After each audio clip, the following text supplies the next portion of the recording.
చెడియమ్మ అమ్మ అనే పదములోనే చూడండి. అందుకే మనము సమ్యక్ కారతిథి సంస్కార అని మనం సంస్కారం నేర్చుకోవాలి, మన పిల్లలకు సంస్కారాన్ని నేర్పాలి. ఎట్లా? నువ్వు రోజు దేవాలయంకి వెళ్ళి నమస్కారం చేస్తే నీ కొడుకు బిడ్డ కూడా చూస్తారు.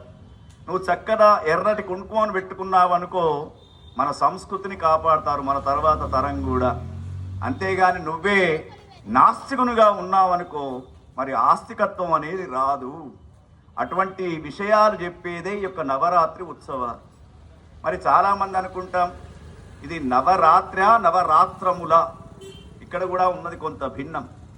అంటే 9 రోజులు అమ్మవారు ఒక్కొక్క స్వరూపాన్ని ధరించిన తర్వాత 10వ రోజు అమ్మవారు రాజరాజేశ్వరి స్వరూపంతో ప్రశాంతమైనటువంటి చిత్తంతో మనల్ని అనుగ్రహిస్తూ ఉంటుంది.